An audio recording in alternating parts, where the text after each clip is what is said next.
Oh yeah, it feels good to finally be back at the flea market. It had been what seemed like an eternity of not being able to go anywhere, but finally stuff is opening up in my area. So, first we're going to show you around at the flea market, and then we're going to show you my pickups.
So one thing that was extremely fun over at this flea market is that almost everything was just 50 cents.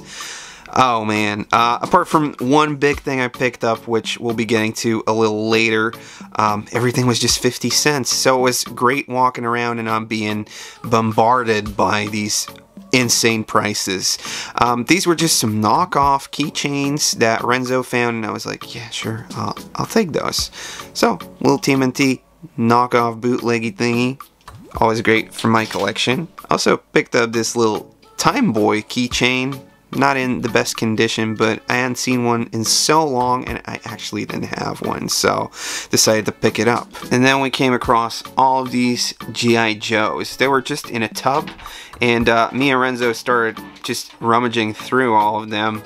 I decided to grab some because he was just going nuts grabbing everything.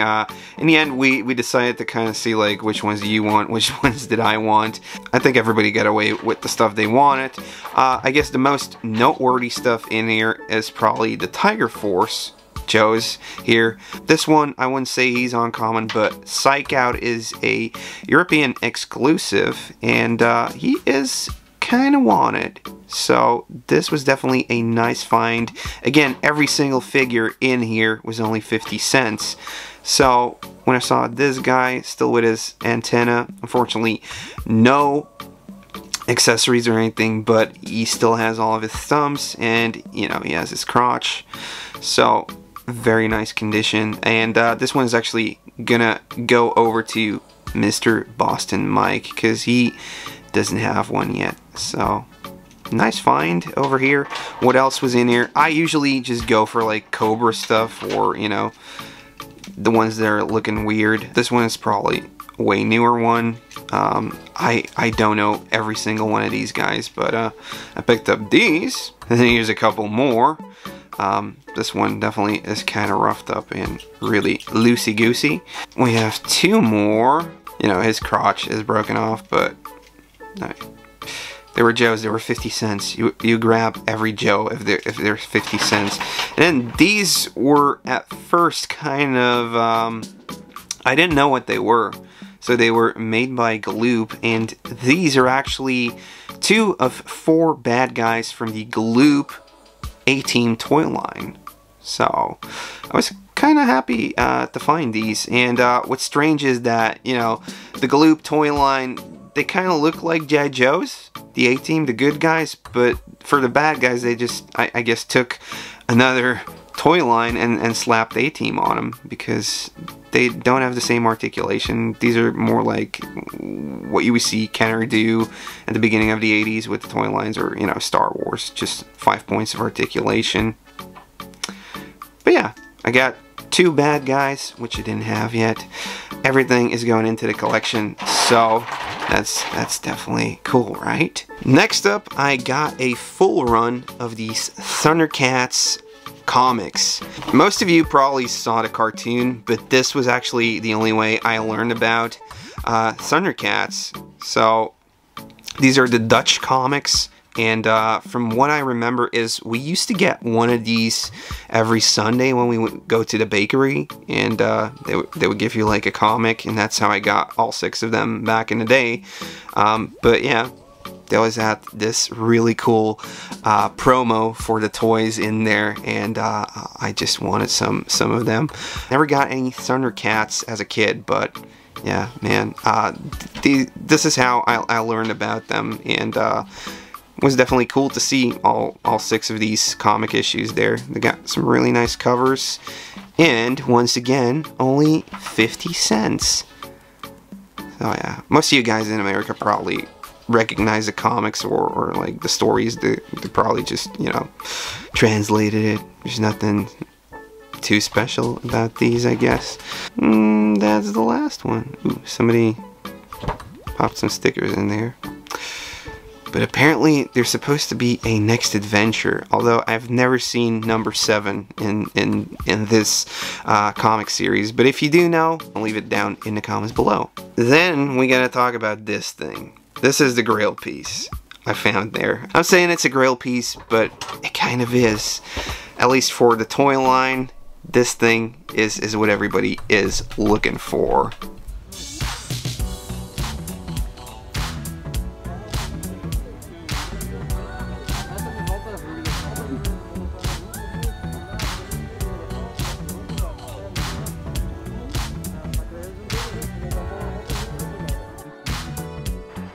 So Renzo, are you jealous? No. No, why not? Because you're the BA guy. You're the BA guy. The A-Team Tactical Van playset. This was actually the first thing I picked up when I got to the flea market. Like 2 rows in, it was standing there. I asked the guy the price. He said 25. I asked him, can you do 20? And he was like, yeah, sure. Came with BA Baracus, who is supposed to come in this packaging. HM Murdoch, Halamad, and we got Templeton Peck, Faceman. Yeah. Loosey goosey. These actually came from the same guy that was selling all of the G.I. Joes. This toy does come in the packaging, but it's not complete. However, it's very tough to get, you know. It came with like a fire hydrant, a stop sign, which doesn't really serve any purpose, I think. So here's a little bit of the back. You know, you got those accessories, removable roof. Now, this one by Galoob is very, very known for being, for breaking very easily. So I'll get this guy out here. He's definitely going to need a little bit of restoration, but he is in pretty good condition. I saw a live stream that Analog Toys did. Tony, he did a live stream on Vintage A-Team, and he was talking about this stuff, like the headlights over here. They're always missing. The spoiler in the back, it's always broken. But over here, everything is still in really, really nice condition. I'm going to try taking this off without breaking it, hopefully.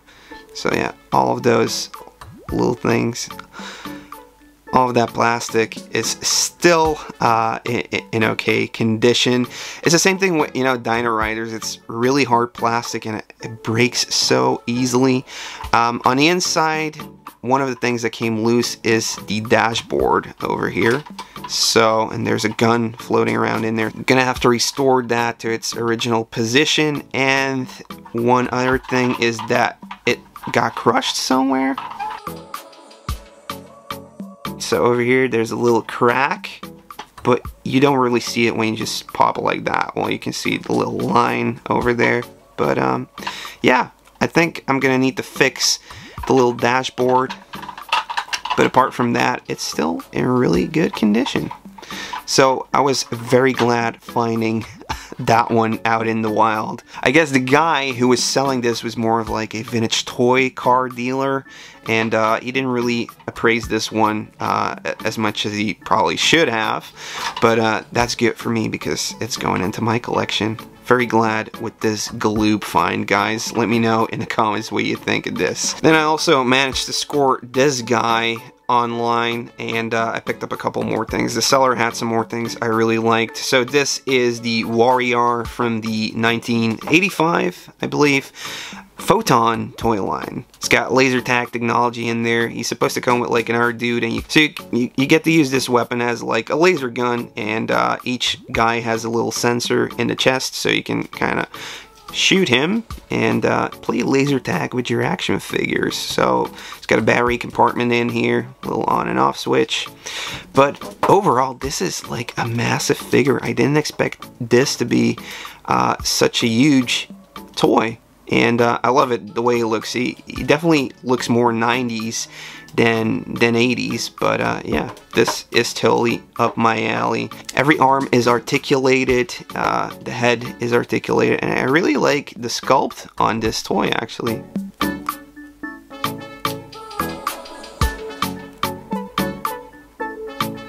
So yeah, I picked up a Photon action figure. Couldn't be happier. Put him down, otherwise he might fall over. Then the seller who was selling that guy also had this three-headed dragon.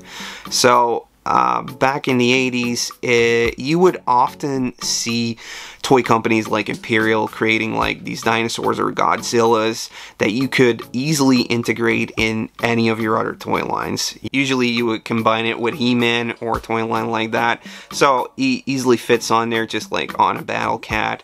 But yeah, Imperial made these. I think this one was made by Chap May, but I might be mistaken.